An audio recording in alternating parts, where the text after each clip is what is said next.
अस्सलाम वालेकुम स्टूडेंट्स। आज जो टॉपिक हम डिस्कस करने वाले हैं वो है फंगस लाइक प्रोटिस्ट। ठीक है, अपने पिछले लेक्चर्स में हम एनिमल लाइक प्रोटिस्ट और प्लांट लाइक प्रोटिस्ट के बारे में पढ़ चुके हैं। आज हम जो प्रोटिस्ट की कैटेगरी डिस्कस करने वाले हैं वो है फंगस लाइक प्रोटिस्ट, यानी कि ऐसे प्रोटिस्ट जिनकी कुछ प्रॉपर्टीज़ जो हैं वो फंजाई से मिलती जुलती हैं, तभी हम बोलते हैं कि ये फंगस लाइक प्रोटिस्ट हैं। अब ऐसी कौन सी प्रॉपर्टीज़ हैं, ऐसी कौन सी खसूसियात हैं, ऐसी कौन सी करैक्टरिस्टिक्स हैं जो इनकी फंजाई से मिलती जुलती हैं, वो ये हैं। पहली बात तो ये कि फंजाई जो हैं वो नॉन फोटोसिंथेटिक होते हैं, यानी फंजाई फोटोसिंथेसिस नहीं कर सकते। सिमिलरली ये जो प्रोटिस्ट हैं फंगस लाइक प्रोटिस्ट, ये भी फोटोसिंथेसिस नहीं कर सकते। फंजाई की बॉडी के बारे में हम पढ़ते हैं कि थ्रेड लाइक स्ट्रक्चर्स, जिनको हम हाइफी बोलते हैं, ऐसी कुछ बॉडी होती है फंजाई की। तो इसी तरह से ये जो फंगस लाइक प्रोटिस्ट हैं इनका बॉडी स्ट्रक्चर्स भी थ्रेड लाइक होता है। थ्रेड लाइक स्ट्रक्चर्स होते हैं इनकी बॉडी में, जिसकी वजह से हम कहते हैं कि ये फंगस से मिलते जुलते हैं, इनका स्ट्रक्चर फंगस से मिलता है, इसलिए हम बोल देते हैं कि ये जो प्रोटिस्ट हैं ये फंगस लाइक हैं। ठीक है, तो इनकी जो प्रॉपर्टीज़ मैच होती हैं फंजाई के साथ वो तो हमने पढ़ ली। अब ऐसी कौन सी प्रॉपर्टीज़ हैं जो फंजाई से मिलती जुलती नहीं हैं, यानी फंजाई से डिफरेंट हैं, जिसकी वजह से हमें इनके लिए एक अलग किंगडम बनाना पड़ा। वो प्रॉपर्टीज़ हैं, पहली बात तो ये है कि इनके पास सेंट्रियोल्स होते हैं। फंगस लाइक प्रोटिस्ट के पास सेंट्रियोल होते हैं। सेंट्रियोल एक ऑर्गेनेली है जिसके बारे में हम पिछले चैप्टर में पढ़ चुके हैं डिटेल से, कैसी ये ऑर्गेनेली है, इसका क्या फंक्शन होता है। ठीक है, तो जो फंगस लाइक प्रोटिस्ट हैं इनके पास सेंट्रियोल होते हैं, लेकिन फंजाई के पास सेंट्रियोल्स नहीं होते। इसी तरह से हमने पढ़ा हुआ है कि फंजाई जो है उसकी सेल वॉल में काइटन होता है, सेलुलोज नहीं होता। ठीक है, लेकिन जो फंगस लाइक प्रोटिस्ट है इनकी सेल वॉल में सेलुलोज पाया जाता है। ठीक है, तो ये दो पॉइंट्स हैं जिसकी वजह से जो फंगस लाइक प्रोटिस्ट हैं वो फंजाई से मिलते जुलते तो हैं, उनकी बॉडी थ्रेड लाइक है, हाइफी की तरह की है, ये नॉन फोटोसिंथेटिक हैं, तो ये प्रॉपर्टीज़ तो मैच होती हैं फंजाई के साथ, लेकिन साथ ही साथ इनकी कुछ प्रॉपर्टीज़ ऐसी भी हैं, कुछ खसूसियात ऐसी भी हैं जो फंजाई से मैच नहीं होती, जिसकी वजह से हमें इनके लिए एक सेपरेट किंगडम प्रोटिस्टा बनाना पड़ा। ठीक है, तो जैसे हमने पढ़ा कि इनके पास फंगस लाइक प्रोटिस्ट के पास सेंट्रियोल्स होते हैं, लेकिन जो फंजाई हैं उनके पास सेंट्रियोल नहीं होते। इसी तरह से फंगस लाइक प्रोटिस्ट की सेल वॉल में सेलुलोज होता है, लेकिन फंजाई की सेल वॉल में काइटन होता है। ठीक है, अब ये जो फंगस लाइक प्रोटिस्ट हैं हमने पढ़ लिया कि किस बेसिस पे हम बोलते हैं कि ये फंगस के जैसे हैं, और कौन सी प्रॉपर्टीज़ हैं जो फंगस से डिफरेंट हैं, जिसकी वजह से हमने इनके लिए एक अलग सेपरेट से किंगडम बना दिया। अब फंगस लाइक प्रोटिस्ट की भी आगे से दो कैटेगरीज आ जाती हैं। दो तरह के फंगस लाइक प्रोटिस्ट पढ़ने वाले हैं हम इस चैप्टर में। सबसे पहले जो कैटेगरी है उसमें आ जाते हैं स्लाइम मोल्ड्स और मिक्सोमाइकोटा। ठीक है, ये जो स्लाइम मोल्ड और मिक्सोमाइकोटा है ये फंगस लाइक प्रोटिस्ट की ही एक टाइप है। अब ये स्लाइम लाइक मोल्ड्स होते कैसे हैं, ये मिक्सोमाइकोटा जो ग्रुप है ये किस तरह के होते हैं। स्लाइम लाइक मोल्ड जो है ये आपने अक्सर ऑब्जर्व किया होगा कि जो हमारे इर्द गिर्द दरख्त वगैरह टूट जाते हैं, उनकी जो लॉग्स होती हैं, यानी कि जो टूटे हुए दरख्त पड़े होते हैं हमारे इर्द गिर्द एनवायरनमेंट में, तो हम अक्सर देखते हैं कि उनके ऊपर जो है एक स्लाइमी सा मटेरियल, स्लाइमी सा स्ट्रक्चर ग्रो करना शुरू कर देता है। ठीक है, स्लाइमी मतलब लिक्विडी अपीयरेंस होती है उसकी। तो वो जो स्लाइमी स्ट्रक्चर होता है बेसिकली वो स्लाइम मोल्ड्स ही होते हैं। ठीक है, जो डिकेइंग लॉग्स हैं, जो दरख्तों की तने हमें पड़े हुए दिखाई देते हैं, जो दरख्त टूट जाते हैं अक्सर जंगलों में हमें दिखाई देते हैं, तो उनके ऊपर हम नोटिस करते हैं कि एक स्लाइमी सा, एक लिक्विडी सा मटेरियल ग्रो कर रहा होता है। तो ये जो लिक्विडी स्लाइमी मटेरियल है बेसिकली ये क्या है, ये फंगस लाइक प्रोटिस्ट होते हैं, यानी कि स्लाइम मोल्ड्स और मिक्सोमाइकोटा होता है। ठीक है, तो ये जो स्लाइम मोल्ड्स हैं ये बेसिकली क्या है, एक स्लाइमी सी लुक होती है इनकी। बेसिकली ये एक साइटोप्लाज्म ही, इनका साइटोप्लाज्म होता है। स्लाइम लाइक मोल्ड्स का साइटोप्लाज्म जो कि मल्टी न्यूक्लिएट होता है। नॉर्मली हम क्या पढ़ते हैं कि सेल के साइटोप्लाज्म में एक ही न्यूक्लियस होता है, तो उसको हम यूनी न्यूक्लिएट बोलते हैं, ठीक है। लेकिन ये जो स्लाइम मोल्ड्स हैं इनके साइटोप्लाज्म में एक से ज़्यादा न्यूक्लियाई प्रेजेंट होते हैं, जिसकी वजह से हम बोलते हैं कि ये मल्टी न्यूक्लिएट हैं, ठीक है। तो ये जो स्लाइम मोल्ड है इनका जो स्लाइमी अपीयरेंस है वो बेसिकली इनके साइटोप्लाज्म की वजह से होती है, जो कि मल्टी न्यूक्लिएट है। तो इनका साइटोप्लाज्म जो है वो पूरी एक लॉग के ऊपर ग्रो कर रहा होता है, एक स्लाइमी सी लिक्विडी सी मटीरियल की लुक दे रहा होता है, ठीक है। ये 30 सेंटीमीटर तक इनका डायामीटर हो सकता है, 1 फीट तक, ठीक है। अब ये जो डिकेइंग लॉग्स के ऊपर ग्रो करते हैं या लीफ लिटर के ऊपर या डैम्प इन्वायरमेंट या डैम्प प्लेस, हम ऐसी जगह को बोलते हैं जहाँ पे पानी हर वक्त पानी रहता है, जो गीला रहती है जो जगह। अक्सर हम ये भी नोटिस करते हैं कि हमारे घर में जहाँ पे टैप्स वगैरह लगे हुए हैं, नलके लगे हुए हैं, वहाँ पे अक्सर पानी रहता है, वो कभी भी जगह ड्राई नहीं होती। तो ऐसी जगह को हम डैम्प प्लेस बोलते हैं। तो जो डैम्प प्लेसेस होती हैं वहाँ पे अक्सर जो फंजाई वगैरह हैं, प्रोटिस्ट वगैरह हैं, वो ग्रो कर जाते हैं। तो इसी तरह से ये जो स्लाइम मोल्ड्स हैं ये भी ऐसी जगह पे ग्रो करते हैं जो डैम्प होती है, लिक्विडी होती है, ठीक है। इसी तरह से डिकेइंग लॉग्स जो हमने बोला कि दरख्त वगैरह टूट जाते हैं तो उनके तने पड़े हुए नज़र आते हैं हमें अक्सर जगहों पर, तो उनके ऊपर भी ये ग्रो कर रहे होते हैं। इसी तरह से लीफ लिटर, जो दरख्तों से पत्ते गिरते रहते हैं, तो पत्तों का जो लिटर होता है, लिटर बेसिकली हम किसको बोलते हैं, हम कचरे को बोलते हैं। तो जो लीफ लिटर है इनके ऊपर भी हमें ये स्लाइम मोल्ड्स ग्रो करते हुए दिखाई देते हैं। तो स्लाइम मोल्ड्स हमने कहा बेसिकली ये स्लाइमी सा एक लिक्विडी सा मटेरियल होता है जो इनके साइटोप्लाज्म की वजह से इनकी लिक्विडी सी लुक होती है। ये नेटवर्क ऑफ चैनल की तरह हमें दिखाई देते हैं। इसकी पिक्चर भी मैं आपके साथ शेयर करूँगी जिससे हमारा कॉन्सेप्ट ज़्यादा क्लियर हो जाएगा कि ये स्लाइम मोल्ड जो है इनको हम स्लाइमी या फिर जो हम बोल रहे हैं कि नेटवर्क ऑफ चैनल की तरह ये दिखाई देते हैं, तो हम क्यों बोलते हैं, ठीक है। तो जैसे जैसे ये उन लीफ लिटर के ऊपर या डिकेइंग लॉग्स के ऊपर ये ग्रो करते हैं, तो ये क्या करते हैं, जैसे जैसे ग्रो करते हैं वहाँ पे जिस सरफेस के साथ ये टच करते हैं वहाँ पे जितने भी बैक्टीरियाज, यीस्ट या स्पोर्स वगैरह होते हैं, ये जितना भी ऑर्गेनिक मटेरियल होता है इन सब चीज़ों के ऊपर, डिकेइंग लॉग्स और लीफ लिटर के ऊपर, इस सब को ये इंजेस्ट कर लेते हैं, ठीक है।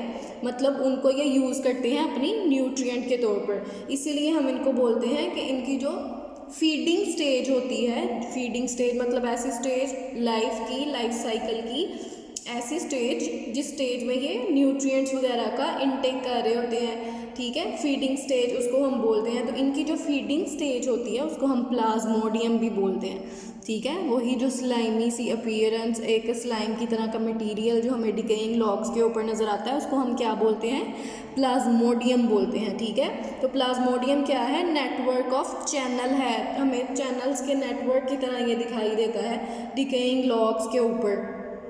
ये बैक्टीरियाज, यीस्ट एंड स्पोर्स जिस भी सरफेस के साथ ये टच करते हैं, वो जो डिकेइंग लॉग्स के ऊपर ये ग्रो करते हैं, उसके ऊपर जितने भी बैक्टीरिया, यीस्ट, स्पोर्स वगैरह होते हैं उनको ये इंजेस्ट कर लेते हैं, यानी कि उनका इनटेक कर लेते हैं अपनी बॉडी में, ठीक है। अब हम बात करेंगे कि ये रीप्रोड्यूस किस तरह से करते हैं, ठीक है। तो ये रीप्रोड्यूस करते हैं एसेक्सुअल रिप्रोडक्शन के ज़रिए।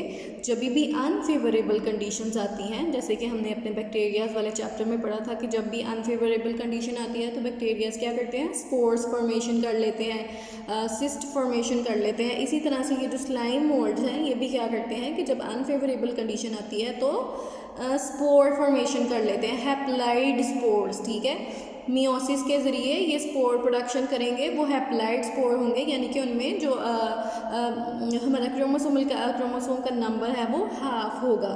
तो हैप्लाइड स्पोर फॉर्मेशन ये कर लेते हैं, और जब आती है फेवरेबल कंडीशन तो वही जो स्पोर्स हैं वो जर्मिनेट करना शुरू कर देते हैं, और जर्मिनेट करके वो फिर से यही मल्टी न्यूक्लिएट प्लाज्मोडियम बना देते हैं, ठीक है, जो इनकी फीडिंग स्टेज होती है। इनके अगर हम लाइफ साइकिल को रिप्रोडक्शन के मोड को देखें तो हमें दिखाई दे रहा है कि अनफेवरेबल कंडीशन जब आएगी तो ये एक स्पोरेंजिया स्ट्रक्चर होता है जिसके अंदर स्पोर फॉर्मेशन कर लेते हैं। स्पोरेंजिया के अंदर, स्पोरेंजिया एक ऐसा स्ट्रक्चर है जिसके अंदर स्पोर फॉर्मेशन होती है। तो ये क्या कर लेते हैं, अपनी उसी स्लाइमी मटेरियल के ऊपर अपने जो प्लाज्मोडियम है इनकी बॉडी को हम क्या बोलते हैं, प्लाज्मोडियम। तो प्लाज्मोडियम के ऊपर ये क्या करेंगे, स्पोरेंजिया की फॉर्मेशन कर लेंगे। स्पोरेंजिया एक ऐसी सैक है, एक ऐसी थैली है जिसके अंदर स्पोर्स बनते हैं, ठीक है। और ये जो स्पोर है एक स्टाक के ज़रिए अटैच होती है प्लाज्मोडियम के साथ, इनकी उसी स्लाइमी बॉडी के साथ एक स्टाक के ज़रिए अटैच होती है। स्टाक हम किसको बोलते हैं, एक डंडी की तरह का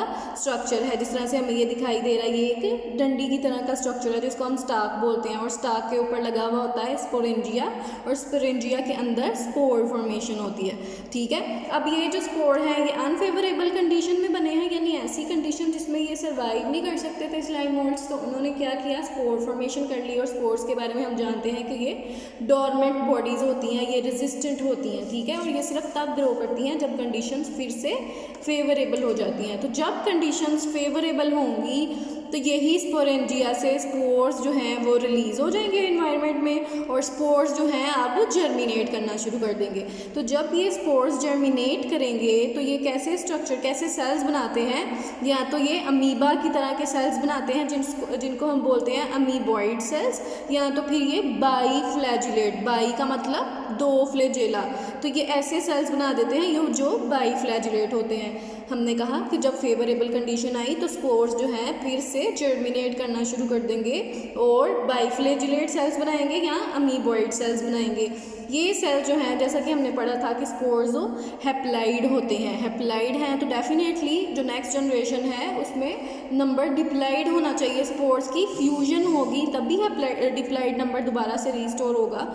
तो ये जो बाइफ्लैजिलेट और अमीबॉइड सेल्स होते हैं ये क्या करते हैं, आपस में फ्यूज़ कर जाते हैं। फ्यूज़ करके ये बना देते हैं डिप्लाइड जाइगोट, और वो जो जाइगोट है फिर से डिवेलप कर जाता है मल्टी न्यूक्लिएट प्लाज्मोडियम में, यानी कि उसी स्लाइमी इनके स्ट्रक्चर में, स्लाइमी बॉडी में, ठीक है। तो ये तो थे स्लाइम मोल्ड्स। स्लाइम मोल्ड्स के बाद जो दूसरा ग्रुप हम पढ़ेंगे वो है वाटर मोल्ड्स, यानी कि ऊमाइकोट्स। वाटर मोल्ड्स को हम ऊमाइकोट्स भी बोलते हैं। वाटर मोल्ड्स जो है ये भी फंगस लाइक प्रोटिस्ट हैं, तो इसका मतलब है कि ये भी फंगस से ही मिलते जुलते हैं।